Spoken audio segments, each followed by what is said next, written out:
Good evening, ladies and gentlemen. My name is Asad Lalji. Welcome to a brand new session of Avid Online, a series launched in April 2020 in a direct response to the lockdown so that we could continue to bring to you the best from the world of art and culture. For those joining us for the first time, a very special welcome. Please refer to the chat box for more information on Avid Learning, our partners, and speakers for this evening's discussion. The platform for our interactions have changed, but we stay true to our mantra as always that learning never stops, and this evening proves to be no different. Stay tuned for riveting stories about Mumbai's theatrical past, present, and future. We will hear from and about Mumbai's cultural landscape has been the playground for great production houses, how their history making plays in Marathi, Gujarati, English, and several other languages have inspired conversations, both at sophisticated soirees and in the homes of the common people. The stages of the Royal Opera House have launched several sparkling careers, including those of Zohra Sehgal and Prithviraj Kapoor. And I'm delighted to introduce our evening speakers, each of whom have been intrinsically connected to the world of theatre in India.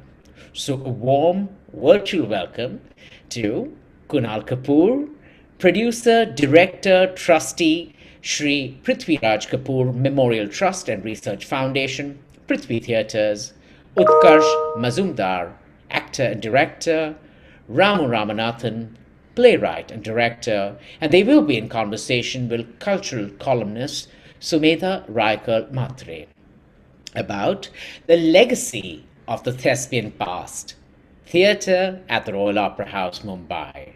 They will discuss why the submerged histories of places such as this are relevant to our experience of theatre even today. The session will last 75 minutes, followed by a 15-minute Q&A in which Sumedha will be taking questions, so we urge you to keep posting them in the Q&A box throughout the session. I'm eager to get started with this conversation, so without further ado, over to you, Sumedha. Thank you all for tuning in. Good evening, everybody. It's really nice to be gathered all over here, though on a virtual platform. We are here to celebrate the Thespian past of a really royal building.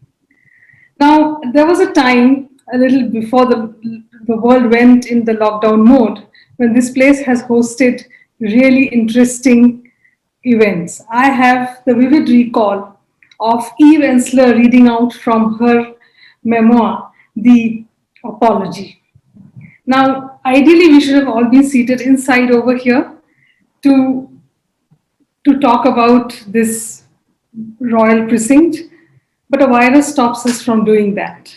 So, what we do is we take to the second best option of talking about it because celebration cannot stop. It's too precious a past to be forgotten or to be not celebrated. And therefore, today, we have three illustrious people. I'm welcoming them again. Welcome Kunal, welcome Ramu, welcome Utkarsh Bhai, and welcome all of you who have been here to talk about this performance space. Now, we have a lot to cover in the 75 minutes that Asad just spoke of because this place lends itself to various facets. First is we're going to talk about the space itself architecturally. We are going to talk about the pre-independence origins of theatre in the city. We are going to talk about this place and its slot in public memory. Because just imagine, it at one point it was closed for 23 years, and yet it evokes such a warm response. When it was a cinema house, it was one of the most popular venues. It's a very important bus stop for the city's BST landscape. So what I'm going to do is, of course, come to the three panelists and ask them about the emergence of English, non-English theatre, how democratic and porous were spaces like the Royal Opera House, the neighborhood of the Royal Opera House, and whether there were exchanges between the various language streams that were promoted over here, the English, Marathi, Hindi, Gujarati language streams, the Hindi language theatre, and whether there were exchanges between them. Because at this point we see that all these language streams, they operate in their own zones. So, what was the past like? Does this have a bearing on today's theatre traditions and culture that we have? What are our best practices? Are they impacted by the past? And how did the Royal Opera House have its role in that? Before I come to the panelists, Aisha, will you share the little bit of a photographic journey of this space? Because for those who haven't been here, it'll be a good introduction. And soon we'll be, for all you know, face to face in one of those plush seats here.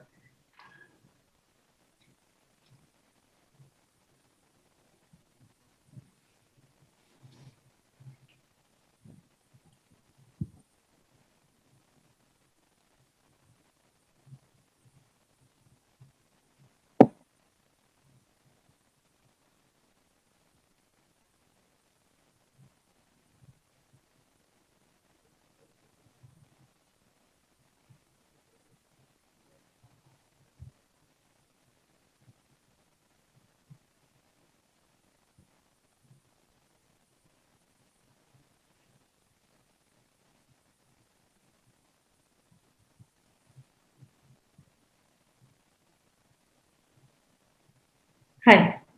That was a good, nice presentation. I move to the first panelist now because now we're going to first take look into the memories and the memory showcase that Kunal Kapoor, the trustee of Prithvi Theatre, has are very special. This memory showcase is all about his association with the Royal Opera House, and we all know that his grandfather, the great Prithviraj Kapoor, has performed over here.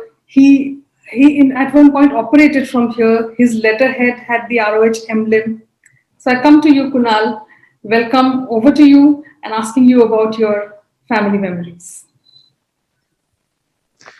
Well, I mean, Prithviraj Kapoor, I mean, as far as I know, he performed at Opera House. Like you said, he had an office there. I think it was on the second floor. It was one of the makeup rooms there that he operated out of. And it was on his letterhead as well, Opera House. He performed Diwar there. He performed Pathan there. I think several of his plays were performed there regularly. But I think they were all on the weekends. And they were morning shows because by then, which is about the time of independence, just pre and post, I think Opera House had already become a cinema. So theaters, plays would actually happen in the mornings on the weekends. I also know that there was a time where everybody in my family, my father, my uncles, Raj Kapoor, Shami Kapoor, they were all part of Prithvi Theatre. And they've all walked the boards at Opera House. They've all performed there. I do know that Dad, when he was actually assisting and working at at Opera House with Prithvi Theatres, and he was courting my mother, who was part of Shakespeareana, and they were visiting Bombay and they were staying in a hotel somewhere near Opera House. And she used to come to Opera House to see him, and then they would go to Chowpatty Beach on a date. So the history goes back both romantic with my parents as well as my family and my uncles and my grandfather and father all performing on that stage. Mm. And actually, I'm pleased to say that now that even my son has performed on that stage, which is interesting. I haven't, unfortunately, but I have shot commercials on that stage. In fact, there was a period in the 28 years, I think you mentioned, when the theater was shut. 23. 24 years. I mean, I shot there several times in Opera House. So a lot of the old timer staff, they remember me. Used to come in regularly. So, connection with Opera House goes back a long way, and it seemed to have continued and be maintained in all its avatars, from a theater to cinema to shut down and then to reopen again as a theater. Yeah, that's nice. That's nice to know, really. And the date part was really an interesting bit. Thanks for your insight and this memory showcase. I come to you, Ramu, asking you again the same question about your connection with the Opera House, and do you also see this as the place where nationalist theatre was born, and what was the scene like at that time? I would like you to know. I'd like you to tell us about the role the ROH has played. Sure. So my association with the Royal Opera House began about 18 odd years ago. I do something called electives in a couple of colleges of architecture. And my mandate at that time was to teach theater, and which is pretty daunting because you're trying to explain who Bas is or who Shakespeare is to a bunch of totally disinterested people. So the next best option that I had was to map the theater auditoriums in Mumbai. And the reason one started to do that was that as a theater playwright director, we began to realize that theater management tends to give you some data about the technical specifications about a theater. And you begin to realize that that data is not very useful for theater people. So that's how the journey began. And it seemed something which was quite interesting for theater students to do. So approximately over, I think, 3 to 4 years, we systematically mapped all the theater venues in Mumbai, be it Bhaidar, Shivaji, Tejpal, and of course, the Royal Opera House was one of them. And again, the technical specifications was one part of the conversation, looking at the stage space, what the theater management thinks is the stage space, as opposed to what a theater wala thinks is, because there's something called dead space, there's space you can't use, etc. What is the proportion of stage versus auditorium, etc. The second part of this entire data mapping was having conversations with, people who are producers. So people like Mohan Wagh, people like Machindra Kamli, etc. And as well as set designers, Paresh Daru Saab, they were alive at that point of time. And these conversations were helping us in terms of putting these little, jigsaw puzzles in, because there would be certain things they would say distance between green room to venue, stage space, if there would be a little hangar at the wings, etc. So this was the kind of conversations we had, and it was useful for architecture students because then they don't look at a building as only a heritage space or only bricks and mortar, but much more. That is a living space, and what theatre people do, the magic that comes out of it. Anyway, the reason for this long preamble is basically to tell you that during the course of this, one came across a whole lot of people who had fantastic memories to share. Arvind Joshi, Dorab Mehta, Dr. Balerao. And I've jotted down a couple that we were able to, record with Dorabhai. Dorabhai is one of the old-time theatre veterans, and he had some specific memories. One was about a play called Yezdezar Shehryar, which was done by the Mazumdar company. And he talks about how there was a royal fountain placed on the stage around which the girls dance. And the way that thing was constructed was such that you feel that the water from the royal fountain actually came into the auditorium. So the first 10 rows or 15 rows of the audience actually felt that they were, part of that kind of theatre experience in terms of immersive. And what Dorabhai had to say was the reason why this was absolutely fascinating is that because of the depth of the Royal Opera House, and he talks of the 35 feet of space which a theatre person can use. And that is what, made this experience fantastic. And then in addition to this, he talks of 1919 when there was an Italian opera that had come to the Royal Opera House and performed. And again, as was the one, so obviously there was a certain amount of distance because a lot of theatre people could not understand. There was a gentleman by the name of Shri, and it's magnificent how these unknown characters have played such a big and vital role in the history of theatre. And he knew Italian, so he actually studied the text and he shared the translations for people. So the theatre people would go and attend the show and do it repeatedly, 4 shows, 5 shows. Anyway. So there was Aida, which was performed. And again, the novelty for that was that the tenor was, or the lead actor in Aida was a black lady, and she was performing it, and she was part of the troupe. And it's probably the first instance where theatre audiences in Mumbai saw that, experienced that. So that was again something that was quite fascinating. And there was a spectacular scene in the opera, in one of the Aida scene, where there's a Jwalamukhi, which is a volcano erupts. And again, it was done thanks to the lighting and everything was, it was one of those extravaganzas. And again, during the course of the conversation, when the theatre people went, the next day to have conversation with this Italian group, they said that, yes, we were able to do it because of the space. And of course, the Mumbai theatre people were very happy because this was one of the biggest theatre spaces. And he said, no, this is probably the tiniest space we have ever performed in. And that was again a sort of eye-opener for a lot of the theatre persons who attended the show.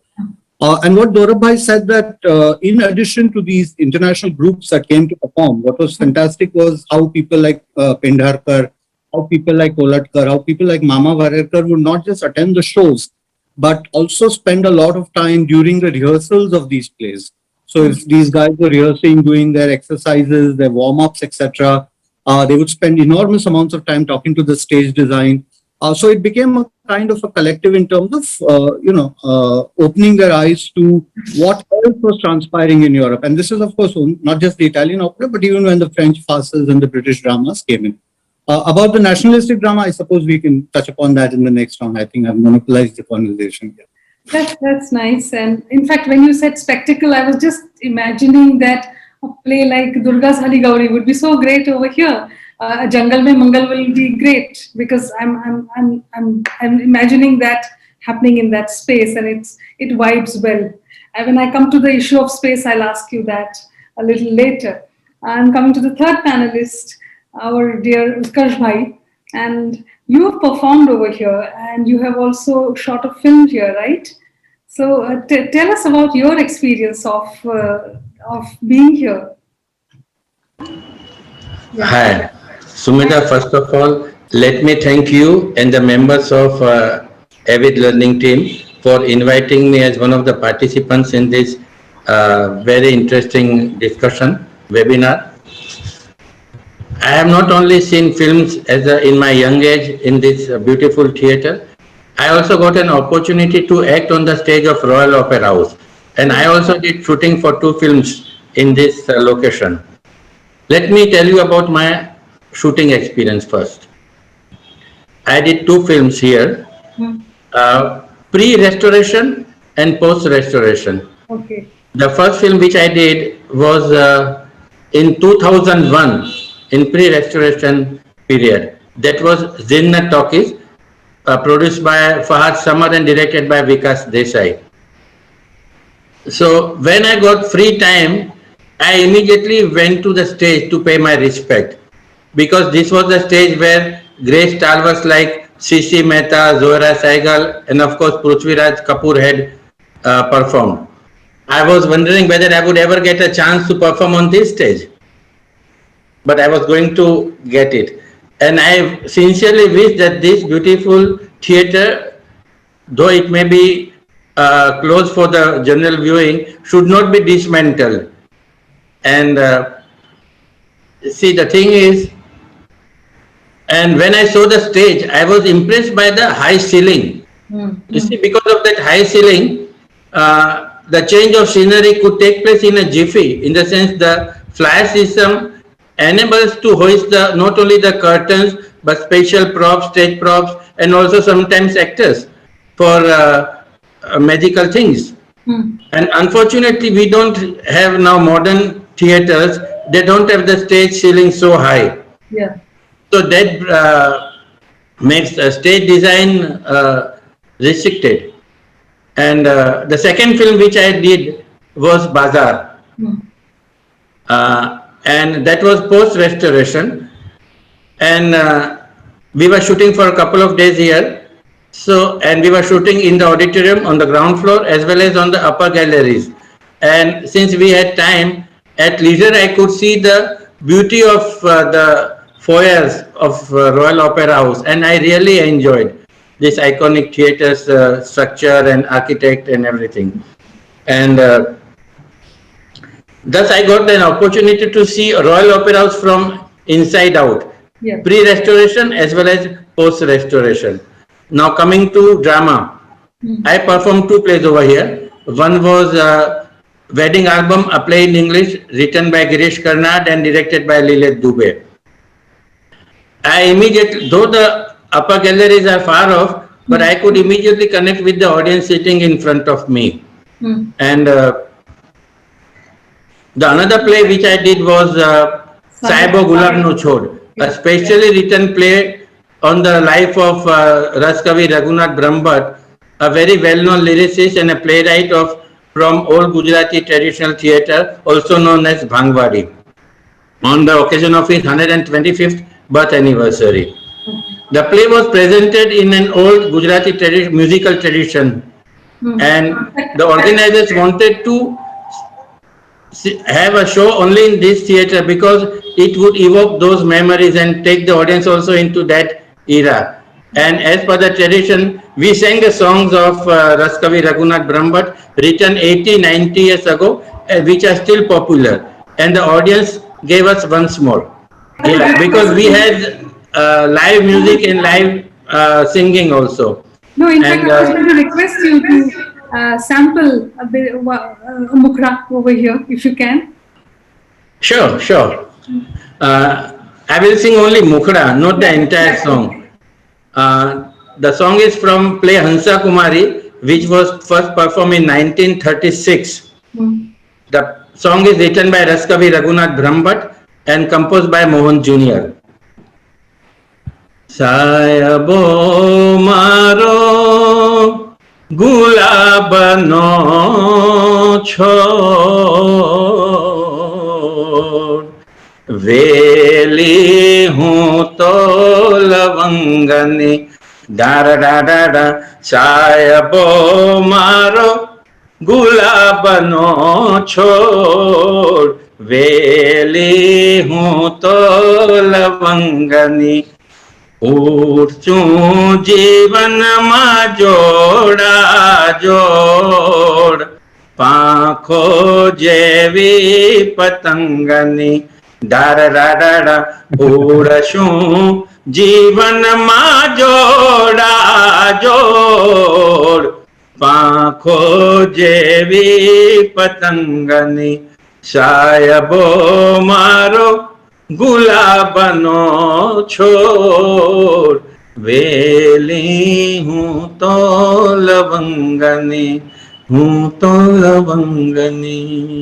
Thank you so much. I'm coming to the dynamic of space over here now, because you just mentioned about a performance. You have told us what it means to be there. So now, of course, a play is a play and it can be performed anywhere. But Mumbai has such diverse spaces, and each one has its own. The geography has an impact on the chemistry performed in a play. So now I'm going to ask you about your take on the space itself, the architecturally and performance-wise. Kunal, you have collaborated over here. Your 2018 Prithvi Festival was in this space. So I want you to tell us about what do you think of ROH as a space, especially because you come from, you are the owner of a space which is known for its intimacy. What do you think of the ROH? So the Royal Opera House is an opera house. It was designed as an opera house, and everything was designed for opera. So we've talked about the depth of the stage. If one has looked at any classic operas in Europe, they had large casts, they had very elaborate sets, and they were very big productions. So Ramu was right in saying that, where the French, I think it was, or the Italians said it was actually small for what they were used to. But the design of it had an orchestra pit. It had a place for the orchestra in front of the theater, in the stage. The depth of the stage itself, like a lot of proscenium stages built at that time, it's actually at a slight rake. So the back of the stage is a little bit higher than the front of the stage, which gives you the audience of viewing. The height of the stage, the flies, what Utkarsh mentioned, they call flies, that you had, because you could fly the backdrop up and you fly it down. And they were on counterweights on a rope pulley system in those days. I mean, I've actually worked in a theater in England in my teenage days where we still operated the flies, and there was a theater that had the Royal Opera Ballet and the Royal National Ballet performing there. It's very dramatic, and you can use that. Now, the Opera House was designed for all these things. It had a trap door all right, where you could disappear underneath. Below the stage, there is a huge amount of space for not just for the trapdoor, but for storage of properties. This is the original design. And remember, in the original design, there were no mics. So it was acoustic. So it was designed also for that. So that acoustic. Now, if you go to any church music, this was designed for music. You want a high reverb than you do for just the voice. So the very high ceilings, in above the shape of it, the proximity of the dress circles, the balconies, they're not far away, they're actually closer in. These are all common traits you will see in theaters built particularly for opera and music during that period. In its transition, the makeup rooms, for example, like Ramu mentioned, actually the green room, it's here we call them green rooms. It's actually the makeup rooms in the old theaters were way away. But backstage, there was a room called the green room. And it was called the green room because they were classically painted green. This was where actors came from the makeup room. Before they went on stage, they waited. So it is the green room was actually the waiting room backstage, away from the makeup rooms or the dressing rooms, as we call them. So in opera house as well, you had makeup rooms that are on the second floor that are up. That's classic. I mean, all theaters in the UK and Europe have this kind of system. It's a maze backstage. So anyway, I mean, it's interesting that during the changes, all right, from opera, it started to be used for theater. Then people wanted fans, so fans were brought in. One of the earlier photographs that you put in, you could see the fans. Now I know for a fact that during the latter period, I think this would have been in the later 50s, when Prithviraj Kapoor's voice started to sound like a bit like mine, he started to lose his voice. He would switch the fans off when he spoke because the fans do make the sound of the air circulating make a noise. So he would actually switch the fans off so they could hear him. Now, then it, of course, became a studio. When people were shooting there, it became defunct and it fell into a kind of a disrepair. And then it was restored. But when we've restored it, we've done away with things like, we've done away with the trapdoor. The orchestral pit is now an excuse of an orchestral pit, because now it's not really used as an opera house.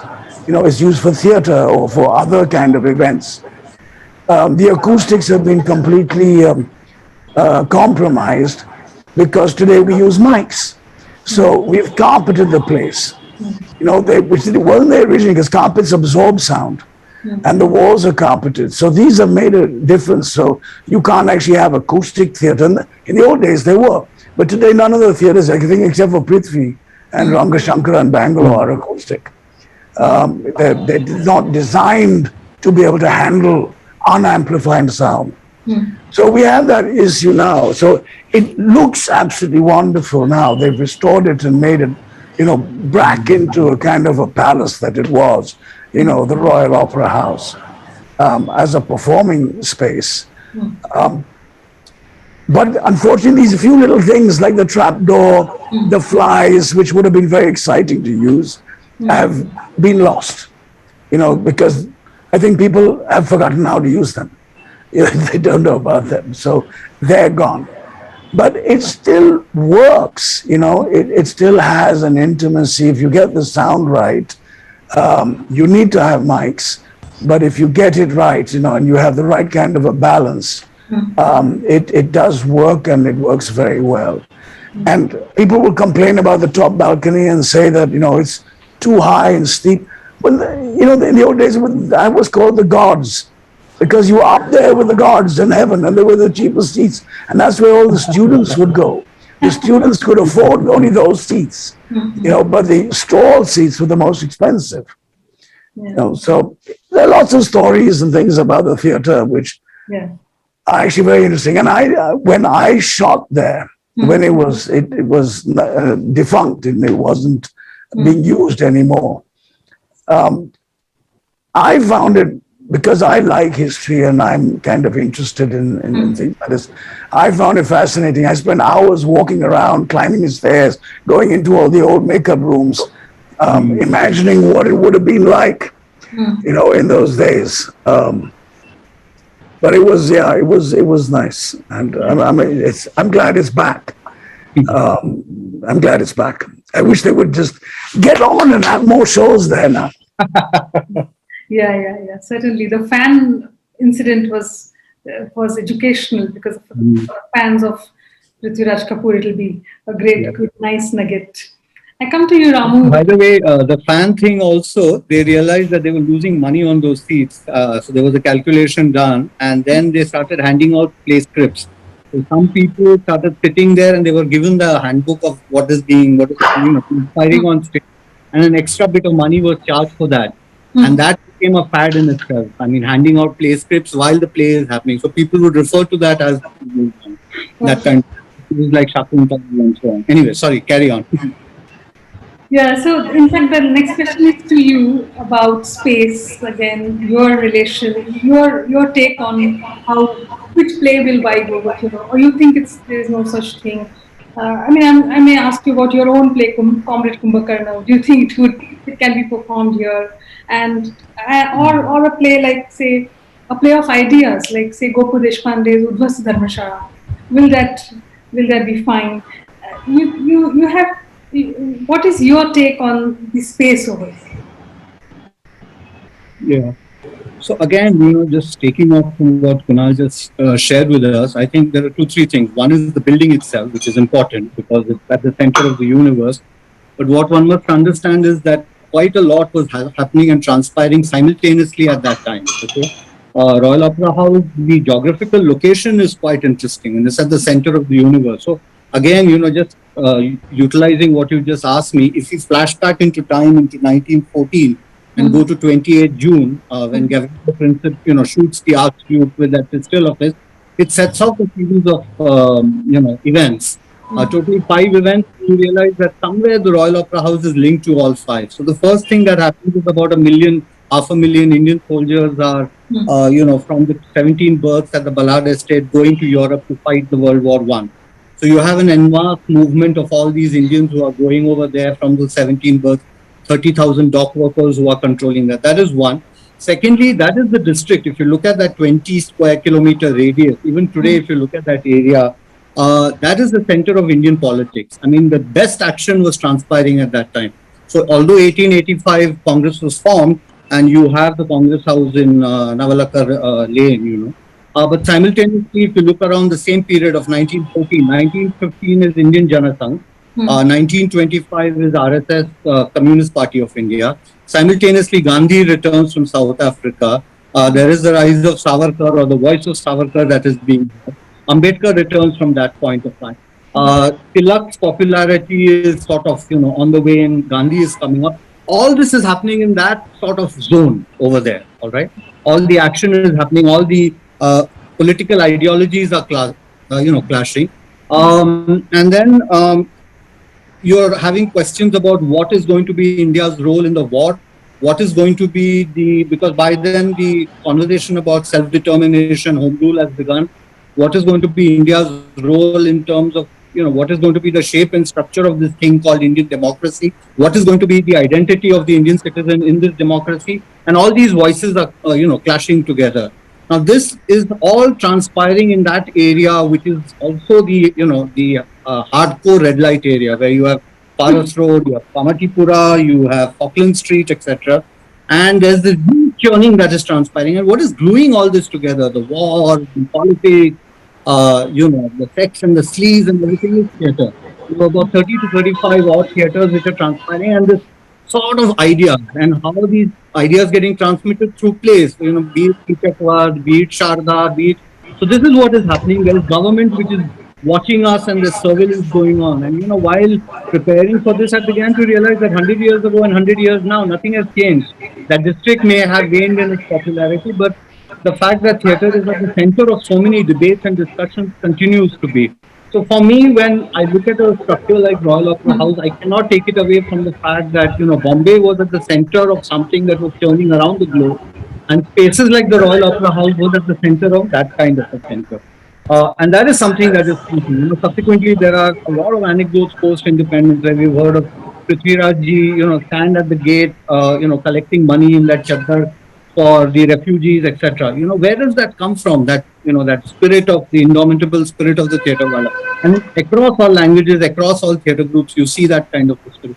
That comes from the fact that there is a collective which is constantly doing and this churning, which is common. That was the new normal of those days. So again, when we look at a building structure like this, I think we cannot disregard the fact that these things were transpiring simultaneously outside. It wasn't just a space which was there, beautifully built, etc. Yeah. Thank you for that.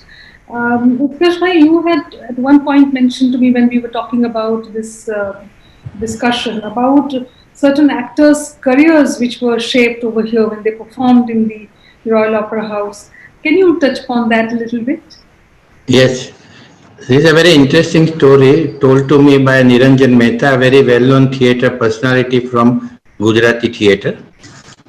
And you would be surprised to know that Royal Opera House was instrumental in changing the career of a railway employee. Okay. Because of Royal Opera House, he became a film star. Okay. See, that young man from Gujarat came to Mumbai to work in BBC and I Railway Company. And he was also interested in theatre. In the evening, he would rehearse for plays. Once he was doing a play called Jaya Jayant, a literary play written by a very well-known Gujarati poet called Nala Lal, Kavi Nana Lal. And he was playing the lead role, hero's role, Jayant, in Jaya Jayant. And incidentally, Chimanlal Desai, a very well-known owner of Sagar Movietone, a film company, had come to see the play. And Sagar Movietone was just across the Royal Opera House, on the other side of the track. And he saw the play, he was impressed by the talent of this young boy, young man, and he offered him a role in his film. That film was Narsi Mehta, the first talkie of Gujarati film made in 1932. Yeah, and he was offered a role of Krishna, Lord Krishna. That's how his film career started. He left his job and plunged into film as an actor. And he made many films with Prakash Pictures, and his salary rose from 300 to 3,000 rupees a month. Yeah, that's a very interesting thing. And he was the first Indian actor to play triple role in a film, called Hukam Ka Ekka, made in 1939. Are you referring to Desai? Umakant, yes. The name of that actor was Umakant Desai. Yeah. And he made 59 films and in Hindi and 14 films in Gujarati. And he played Lakshmana in Prakash Pictures Ram Rajya, the only film Gandhiji saw in his lifetime, feature film, which he saw. And he trained for 108 weeks. So it's very interesting to know that Royal Opera House was instrumental in changing the career of a railway employee and made him a film star. Then there is another interesting story. The first show of Gujarati children's play called Ramakrani Dukan, toy shop, was performed in Royal Opera House. The play was written by C.C. Mehta, also known as Chanchi Mehta. He was one of the founders of New Gujarati Theatre, or say modern theatre.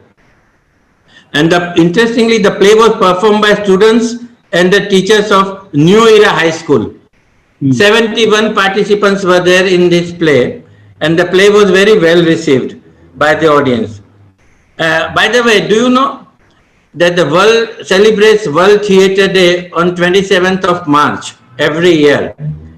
And who was instrumental for this? C.C. Mehta. Yes. He introduced the resolution in International Theatre Institute under the aegis of UNESCO in Vienna Conference in 1960. And they adopted 27th March to celebrate it as a World Theatre Day. Isn't it good to be proud of India's heritage and that thing? So Yes. that is it. Thank you so much. This was a real nice, good episode that we, very few must be knowing. Now I'm coming to the third act. I have put this in 5 acts. The third act is the neighborhood. And the Royal Opera House, of course, stands as the jewel in the city's crown, a very important part of Girgaon. I must add a little bit of a personal story here because my own ancestral home is just diagonally opposite the Opera House. It's in the Navalkar building, which is next to Kennedy Bridge, and it's like 3 minutes away from the Opera House. So now I sort of interacted with my 80-year-old Kaku, asking her whether she had seen any of the plays over here, trying to just talk to the other neighbors. So they came with a lot of interesting and colorful stories and a sense of pride in the place. One of them told me how she had seen Mama Varelkar's Saraswat. Then my aunt had seen Honaji Bara. She had memories of Tomi Naveds. She still can't get over the con men played by Prabhakar Panshikar. Then one of the neighbors who is a little older told me that she would come out of the Navalkar building and stand over there just to look at the Victoria buggies lined up over there because that was a very prestigious sight. And when she was describing it, she said, Agdi manje Agdi royal. So basically, she had no other words. And I thought that this is a place which is beyond words. This site is beyond words. It transports you to a completely different era altogether.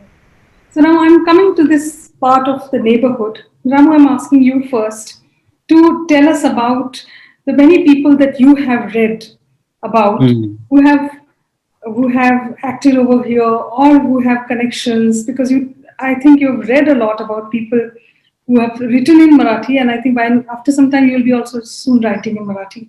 So tell us about these voices because these are the voices which are undocumented, unsung. Tell us about these people who are associated with the ROH. Sure. So, this thing about Agdi Manje Agdi Royal, in 1935, if I'm not mistaken, there used to be tours organized to have a look at the theatre. No play, nothing. And they used to charge 4 Ana for that, just to take a small tour and with somebody giving a basic kind of a commentary. Anyway, one of the things this panel and whatever this conversation got me thinking is why didn't Royal Opera House actually gain currency in the neighborhood itself among the Marathi middle class audience? And this sort of because the proximity, and you would assume that instead of people going all the way to Pilla House or Baliwala side of the thing, which was also the dark side of the city in a way, they would prefer to come to the Royal Opera House.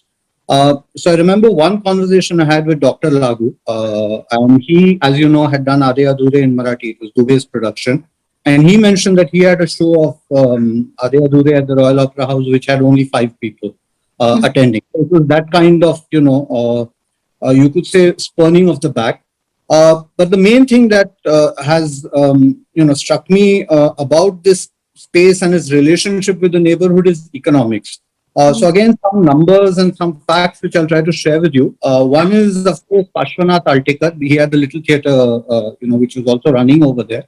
And he had done a production called Maja Kale Sati, which had the music by Professor Deodar. At that point of time, they had a run of matinee shows at ROH. And two big data. One is the fee that they had to pay to subsidize for them. And that was 75 rupees. And the collection that they got from the box office was 1100. But because they had other costs, etc., and these were the days where you paid a kind of a cover to the artist, it meant that they ultimately had to sort of move out. The other big push by the Marathi theatre community in here was by none other than Mama Varelkar. And as you know, he had written his sort of cult book called Chimney, which was subsequently done as a play production called Swayam Sevak, which had Pendarkar playing that boy. And they did a run at this particular theatre, and this was under the auspices of Lalit Kala Darsh Natak Mandali. And they were parked inside the Royal Opera House for about 3 to 4 months. And finally, they had to exit because the cost was not working out. But this is one of the plays, Swayam Sevak, which was sort of, again, heralded as one of the landmark productions. because in the third act, it has that famous tunnel scene, which was only possible because of, this fantastic lighting and everything that was possible within so the technical aspect of the Royal Opera House, in a way supplemented this particular thing. And that scene is today, unfortunately, forgotten by a lot of the theater, the Rasiks, but it's almost as famous as the revolving scene of Tomi Nave. So this kind of a tunnel scene.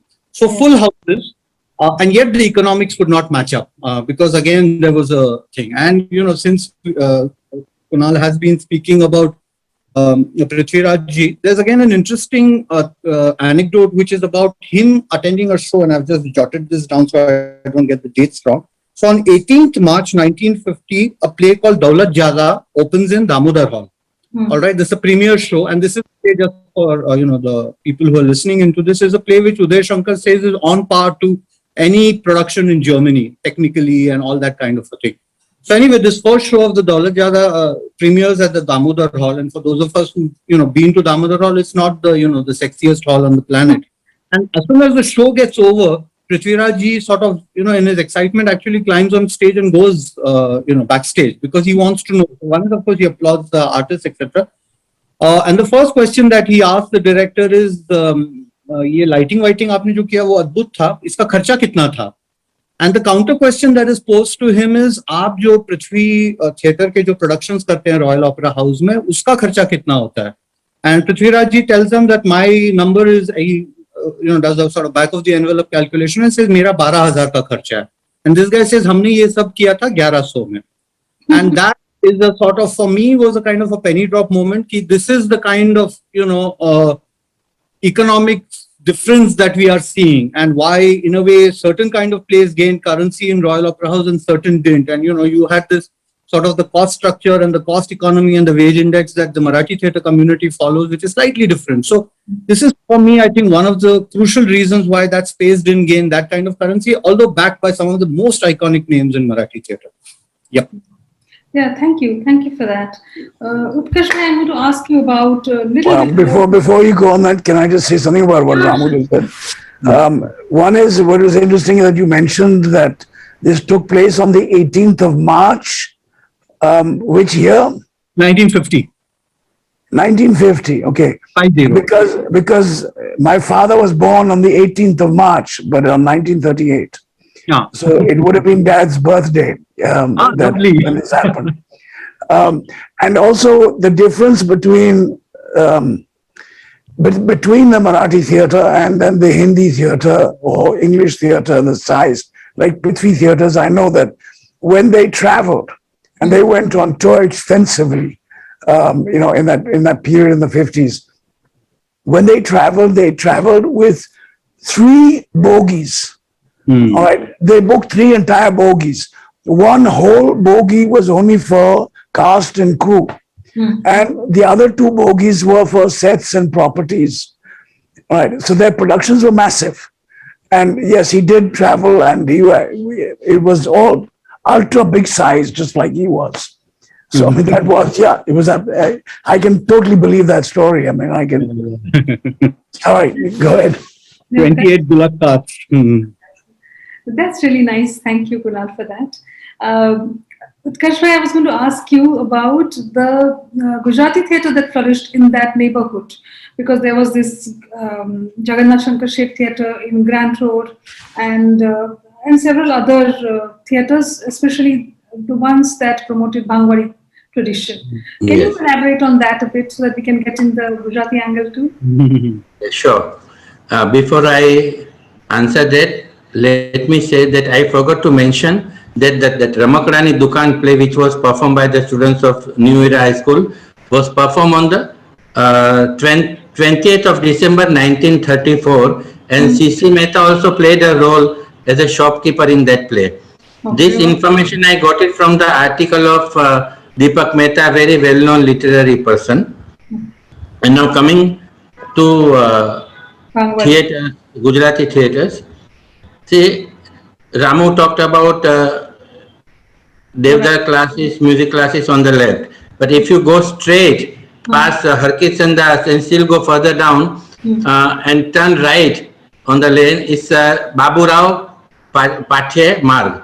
That is also known as Theatre Lane, and there the second theatre of Mumbai came up in 1846 on a land given free by Jagannath Shankar Sheth. So that theatre was also known as Royal Theatre, but people used to call it Grand Road Theatre because of the location. Must be that. Yeah, and later on, Jagannath Sheth became the owner of that theatre. On 29th October 1853, the first Gujarati play was performed in this theatre, and the play's name was Sohrab and Rustam Jabali, and the director was Framji Gustaji Dalal, and they also perform a short skit called Dhanji Garak. Yeah, and that's how Gujarati theatre started in 1853. Okay. Yeah. And then there were so many other theatres, drama theatres came up in that lane. So that lane was also known as drama theatre lane. And Ramu mentioned Pila House. So the original name is Playhouse. But in people's mind, people started calling it Pila House, Pila House, Pila House. So that is one thing. So now we went to left also, we went to center also, and now we go to right. If we go to right of Opera House towards the Marine Lines, and after reaching Marine Line station, you take a left turn. So that is Princess Street. Yeah. On the junction of Princess Street, you take left turn. So at that junction, there is a building called Bhangwadi complex. Yeah. In that Bhangwadi complex, in 1905, a theatre was built called the Princess Theatre. And people called Deshi Natak Samaj, a very well-known theatre repertory company and the longest running theatre company of Gujarati traditional theatre, used to perform in this theatre. So Gujarati old traditional theatre is also known as Bhangwadi Theatre. And they used to have music in its place. And you would be surprised to know that the play would start at 9 p.m. at night and would end up next day morning at 3:30, 4:30. It would go for 6 hours, 7 hours. The play would be the same, but why would it go till wee hours in the morning? Because of the songs. Each play would have 20 to 25 songs. And if the audience liked the songs, since there were no radio, no cinema, no TV, no tape recorder, they would like to hear the songs again and again and to memorize it. So they would ask for once more. Okay. So if the songs are good, each song may get once more for 12 times or 15 times also. So that's how the play would go on till wee hours of time. Okay, Yeah. so And there was some similarity because of this with Royal Opera House. Both had music in it. Yeah, I'm going to in fact interrupt you and ask you to do one more mukta for us. A small one. A small one. Once more. But you must say once more. Yeah, once more. Yeah. Yeah. And see, and the tradition was, I don't know whether I mentioned it or not. The tradition was when audience asked for the once more, they would not merely say once more.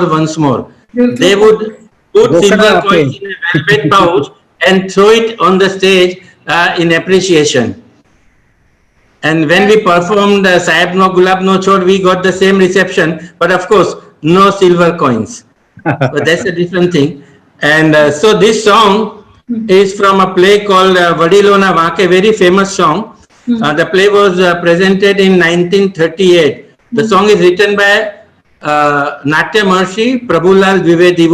He was awarded President Award also for his writing. Yeah. And composed by Kasambhai. જીવતરમાં ઉજાગરા તો ઘણા થયા હશે. જીવતરમાં ઉજાગરા તો ઘણા થયા હશે.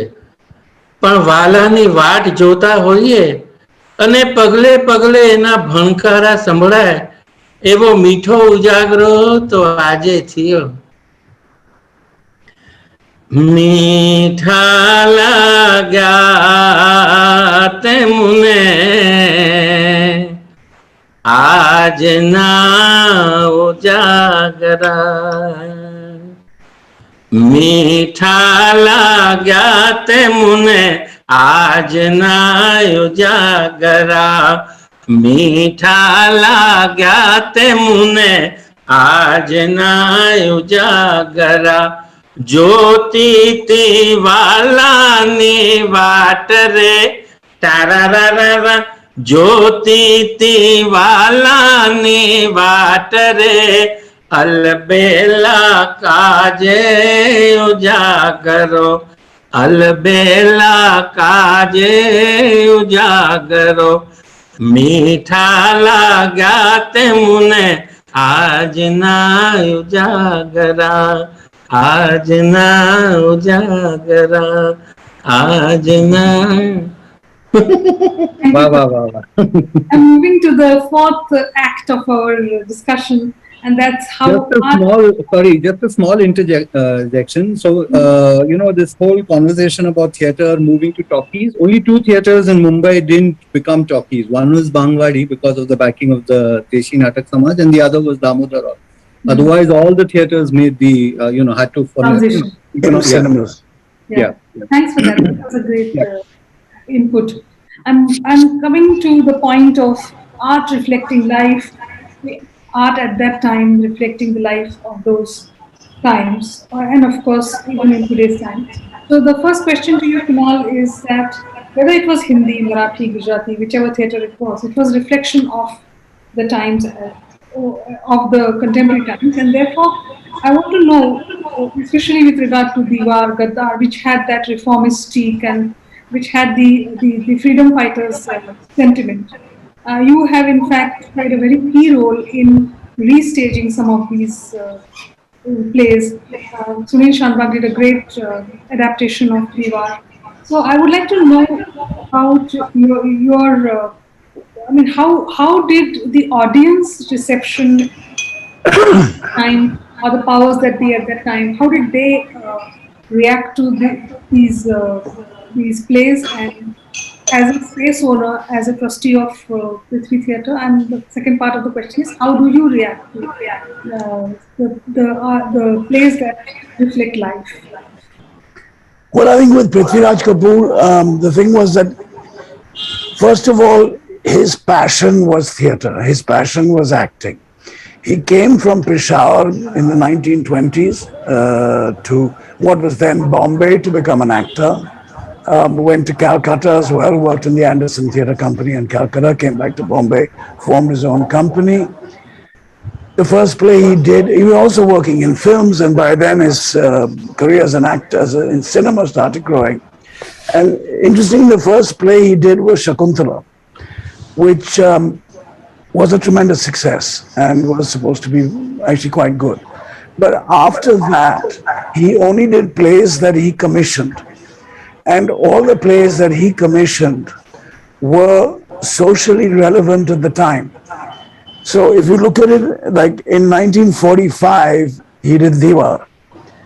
And Diwar was about the divide in a family created by politics and created by, well, one could look at it as a kind of an external capitalistic company, and creating discord amongst a family. And talking about the size of productions, they actually built a real Diwar on that stage in Prithvi House, made out of bricks, out of real bricks, which at the end they break. They actually broke it. Then he did a play called Kisan, which was about the plight of farmers and the debt that the farmers were going into. He did a play called Pesa, post-independence, which was about corruption in the banks, and about a corrupt bank person. He did a play about Gadar, which is about traitors, about somebody who's actually a patriot, but being accused of being a traitor, which he wasn't. He did a play about rape victims, about the women in partition who were kidnapped and raped, but then came back and their families and their villages wouldn't accept them. What I find is bizarre is that all these subjects are completely relevant today.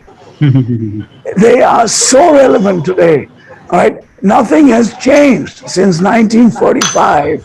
We're repeating the same thing again.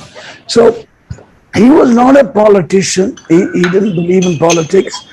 He was what I would call a humanist. He believed in social reform. You use that word. He believed in equality. Prithvi Theatres was run on that basis. Everybody ate together. Everyone traveled together, third class. He never traveled first class.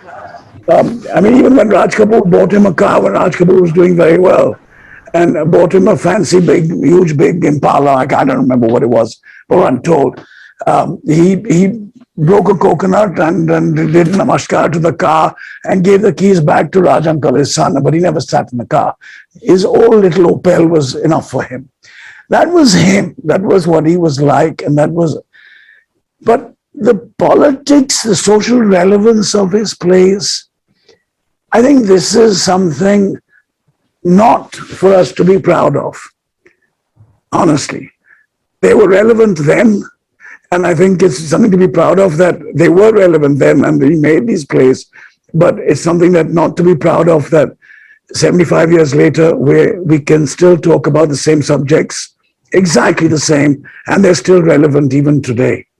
So the politics things is a strange thing with theatre. And these plays were performed at the Opera House. I mean, when he did Diwali, he was accused both times. He was accused by, on one hand, I think which one it was. I think it was maybe Gaddar or Diwar, where the right wing Hindu fundamentalists accused him of portraying them, in a negative manner. And he invited them to see the play and the same thing. And then in the book, there's a photograph of Vallabhbhai Patel and Moraji Desai and people watching his performances. He would call them in. When he did Pathan at the Opera House, most of Bombay, as it was named then, Mumbai, it was in that locality. And so there was a large also Pathan population close by. And the same thing, they came and they held a morcha outside Opera House and said that you are portraying, Pathans in a negative manner. And again, the same thing, he is towering personality, and he used his personality and invited them to see the play. And when they saw the play, then they realized that no, it was nothing negative about Pathans at all. So these things happened then, they're still happening now. That's the unfortunate similarity. There's just one part of the question that still needs to be answered is about your own reaction to audience response. How do you deal with it? Whether it's paltry attendance, whether it is a protest or boycott or political pressure or unseen forces. How do you deal with it? Because this is also the time when people would like to listen to you about that. Well, I'm personally, I mean, I do not censor. See, I mean, we run a theater. I do not censor plays. I don't think that that's right. I think there are government rules, there are laws that we must abide by. One of them is that plays need to carry a censor certificate. They need to have the permission to perform. So as long as they have that censor certificate, as long as they have the copyright clearances from the authors of the play or the music, then there's absolutely no reason why that play should not go on. And there are people who will turn around and who will say that they find this particular play objectionable, and my answer to that is then don't see it. Nobody's forcing you to go and see it. Don't see it. If there's bad language in that play, or there is whatever reason it may be that you find it offensive, as long as it's legal, as long as it has a censor certificate, we go by the law. We're not gonna start becoming revolutionaries. I mean, that's not my thing. There are other places and other people to do that for whatever they believe in, and I respect that. But as far as we're concerned, Prithvi, and I think the audience appreciate that. By and large, the majority of the audience will appreciate it. The ones who will object or find a negative, they're a minority. They're a minority, and if you allow them to give their voice to be amplified, it's a sad thing. But the majority of the people, they choose what they want to watch, and they come and watch it. The people who come and watch an IPTA's play, all right, are completely different from the people who watch a Nasiruddin Shah play, who watch, a Rage production. So I think finally today, particularly the quality of the play, the quality of the production is what is primarily the most important thing for an audience. And then what they take away from it. And if the play is good and there is a message in it, subtle or whatever, they take that away, and I think it's positive. But I don't believe that it's going to. If a place could change things, then Diwar and Gaddar and Pesa would have changed things. They didn't. But the same things are happening today. Yeah, the point you made about that we shouldn't be proud that they are still relevant, that is so true, that we definitely cannot be proud of that fact. Ramu, how would you react to that? And also would like to tell us about what storytellers of today, what are they banking on? What are they falling back on? What is the truth that they are trying to project? So, in agreement what Kunal said, and in fact, it's interesting he said what he did, because the first time I saw him was, I remember standing up. I don't know if Kunal, if you remember this, standing up for Iqbal Khwaja. This is donkeys years ago. I think a play called Shakespeare Ki Ramleela, and there was a boisterous audience, and sometimes I think it's just as simple as that, just standing up and the bullies run away. So that's it's as straightforward as that. In terms of storytelling, etc., you rummage through history, you rummage through old archives, etc. And there was a play I wrote called Sakina Manzil, which is about the 1944 dock explosion. And I remember during that time, and I'm just going to dwell on this because two interesting things happened, and it's probably indicative of some of the things that Kunal shared. So in the year 1943, Marathi theatre completed about 100 years. And so there was a thing that, it needs to be celebrated, which it was. And because of Vishnu Das Bhave and that legacy, that in 1943, the celebration happened in Sangli. And Dr. Balerao of the Mumbai Marathi Sangh, he was instrumental in it.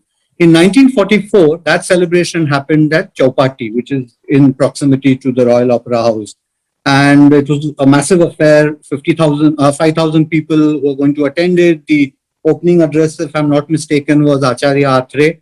And then on 14th April 1944, at around 4 o'clock, that dock explosion happens. And you have these two enormous dock explosions. And obviously, that entire area is bombarded, and there's fire, there's mayhem, there's chaos, and a lot of people think that the Japanese have arrived and Bombay is under siege.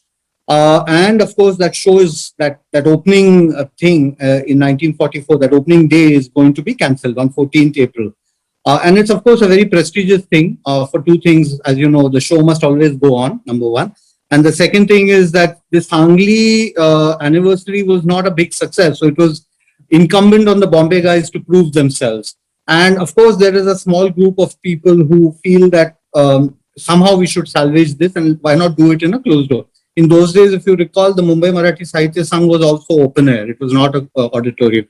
So there is this is again, hearsay, but there was talk that why don't you do a small closed door thing inside the Royal Opera House? And again, you have to understand the context to this is that two things. One is that the show must go on. And the second thing is that Marathi theatre did not really have a home. It traveled to every sort of zilla, every single tehsil of Maharashtra, and they are great travelers, the Marathi theatre.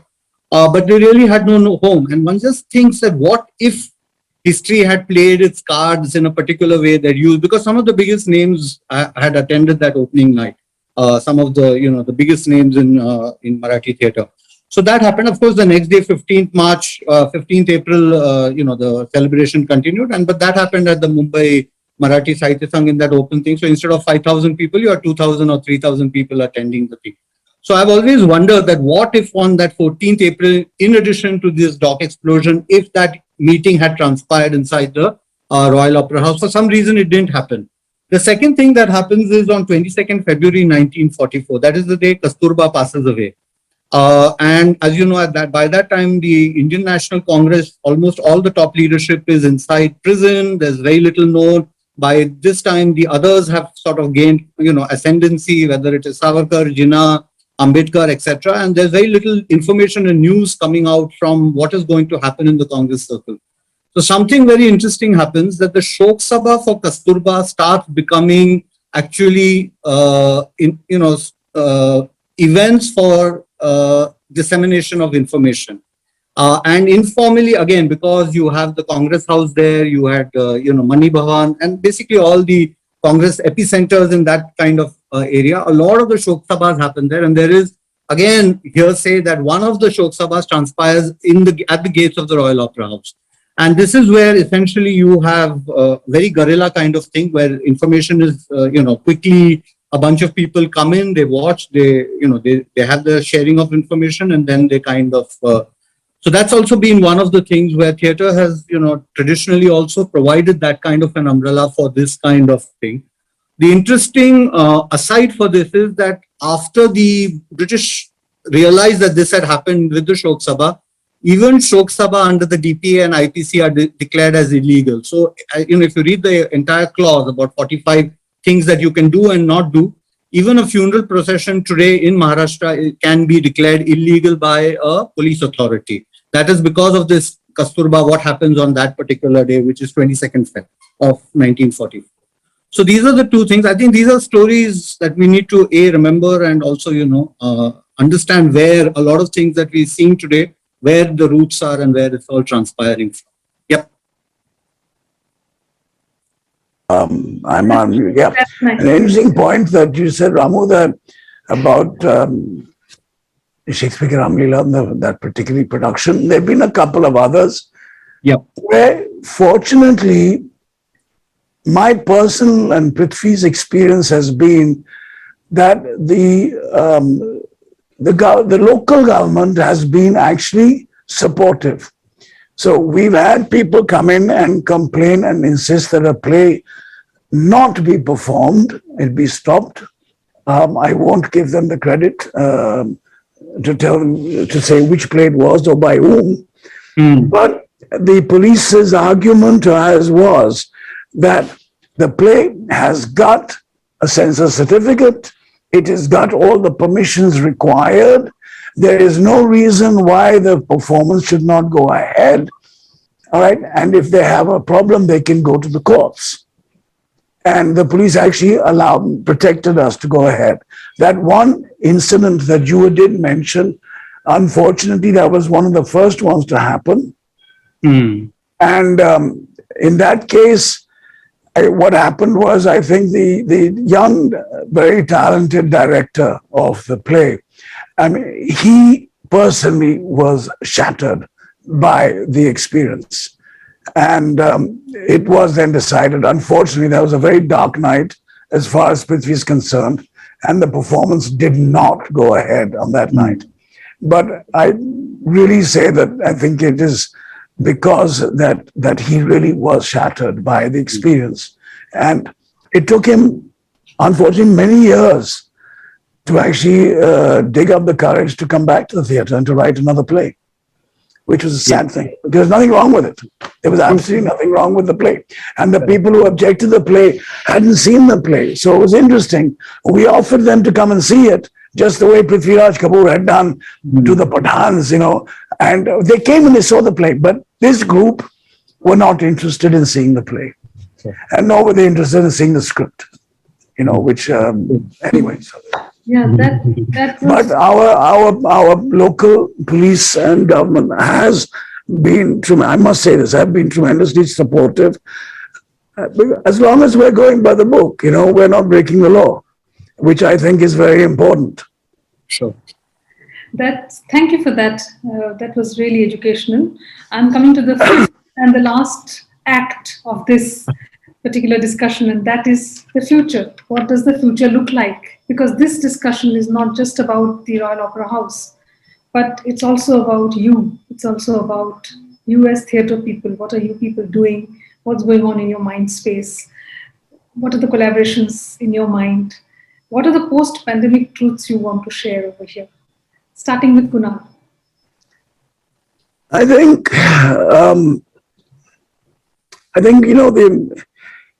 let me put it this way. When my father decided to fulfill his father's dream and have a theatre, to promote professional theatre in Bombay, in Juhu, in Mumbai. Um, People actually turned around and said, "Why are you building a theatre in Juhu? Who's going to come and see a play in Juhu?" Because, as has been discussed earlier, all the theatres were in South Mumbai.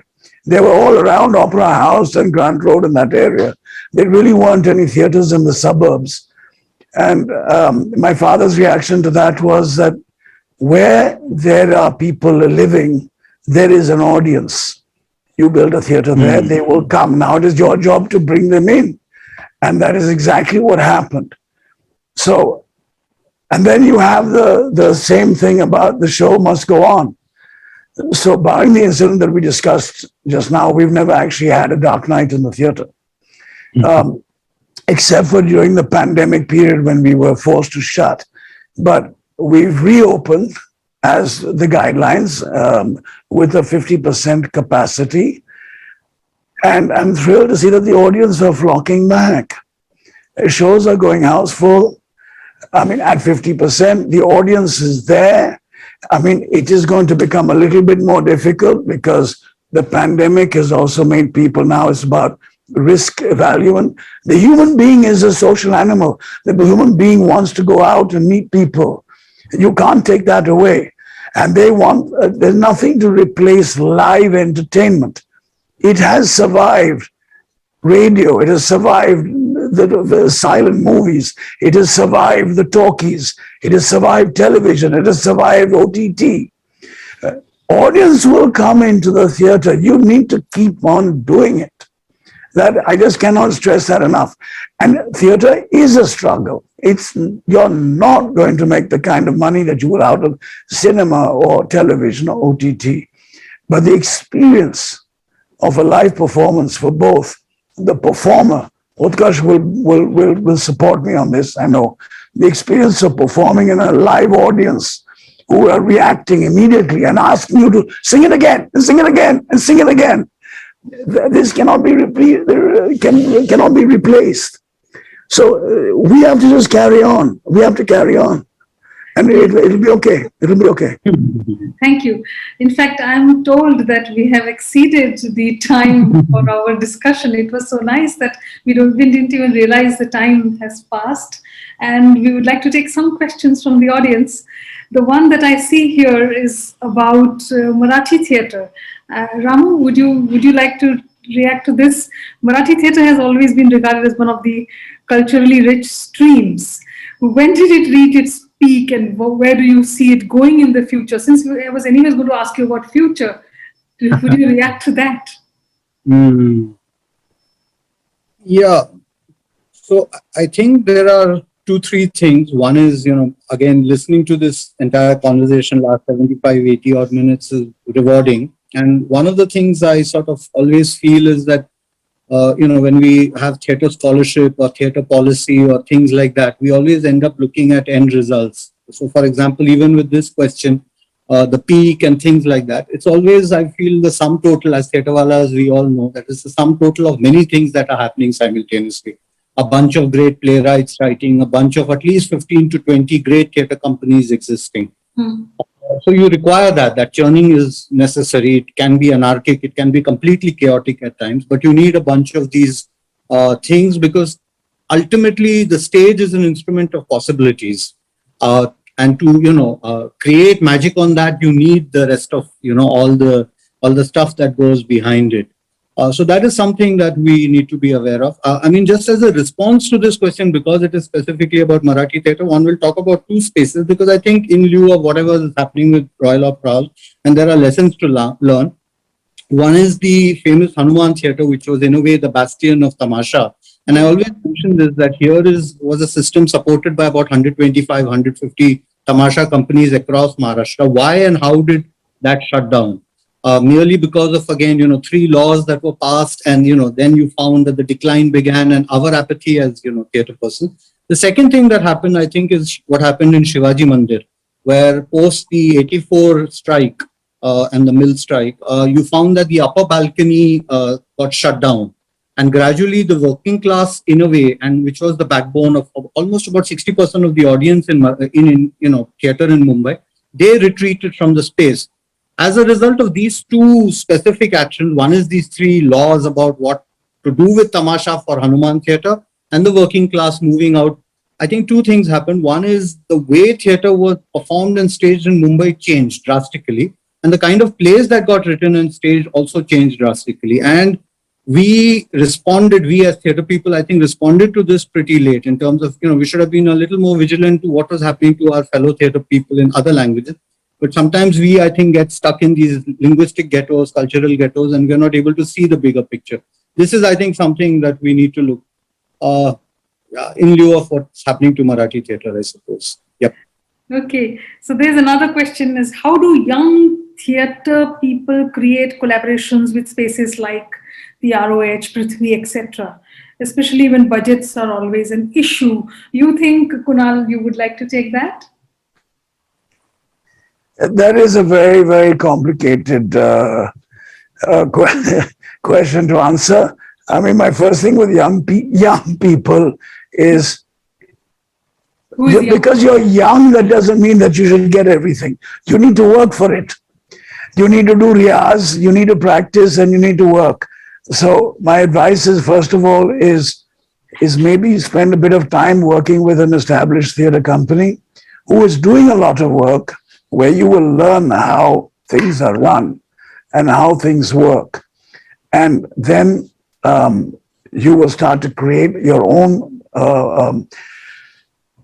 plan, your business plan of how you want to run a show. But the main thing is that you have to, if you want to be professional about theatre, you need to plan, and you cannot do it on just weekend theatre. That is going to be the death of it.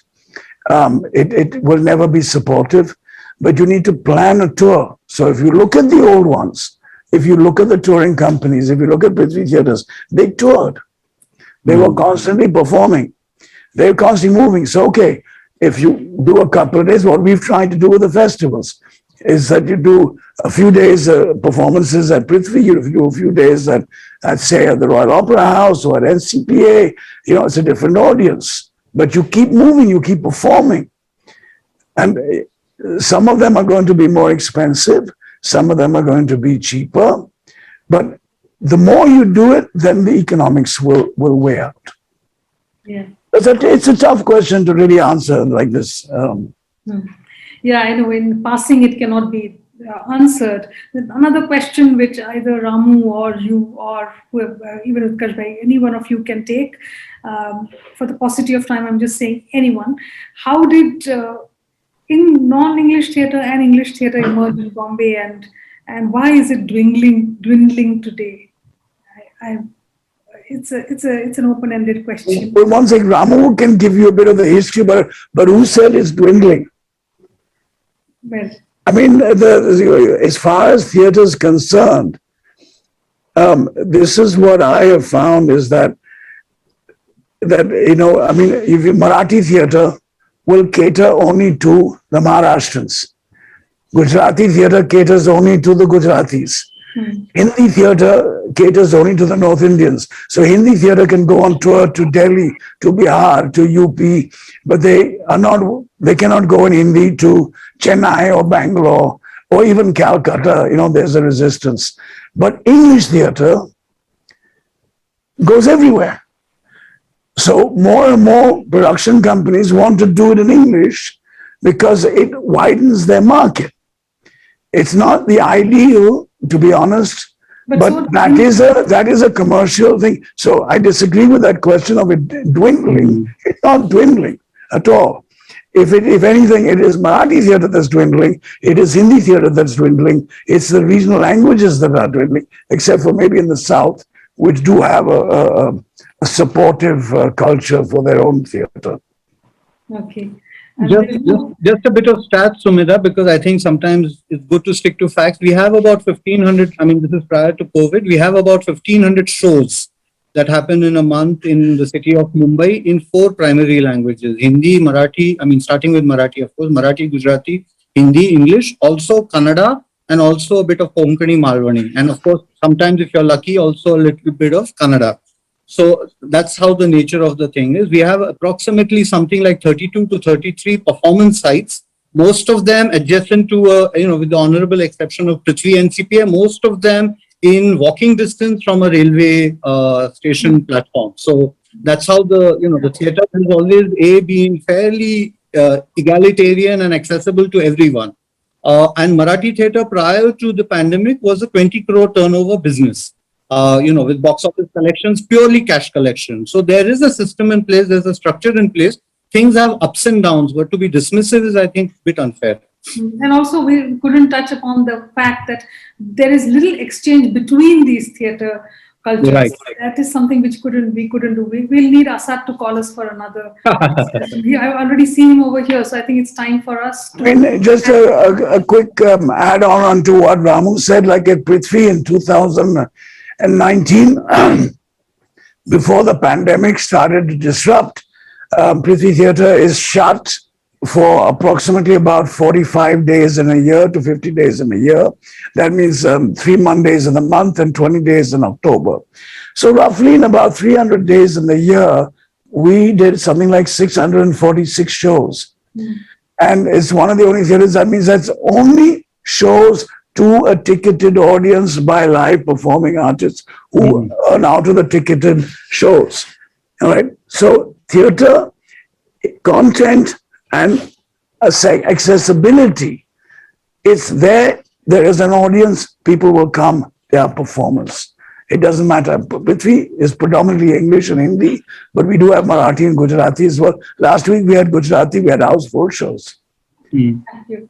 Thank you. And there's no one way to end this. So the only one way I take is thank you and see you on the plush seats of the Royal Opera House. Thank you, sir. Look forward to that. Thank you, Sumedha, and thank you to Utkarshji, Ramu, Kunal, for this wonderful discussion. I mean, as we all gear up to going back into the Royal Opera House since we've been open, it's been very special, especially the historical perspective for me, because lots of these details I did not know. So it was a great learning. It goes with our mantra that learning never stops. And to Sumedha, I mean, I love the 5 acts and very apt for such a discussion. But honestly, to our audiences, who keep tuning in, as we mentioned, we've been doing this in lieu of not having physical events, and now hopefully that tide has changed, and we will be doing maybe the sequel to this conversation at the Opera House, which would be a little more meaningful. And but that said, thank you once again, guys. At Avid we do spam you all with lots of programs, but do stay tuned for the next lot. Our next series across cultures is on December 4th, which is a Saturday. Normally we do programs generally on Thursdays, followed by Cultural Capitals, our other series, which we're going to look at the city of Indore on December 10th. So for more information, just check out our website or stalk us on social media. Stay safe, stay healthy, stay happy, and thank you very much once again for a wonderful session. Good night. Thank you. Thank you, everybody. Thank you. Thank you.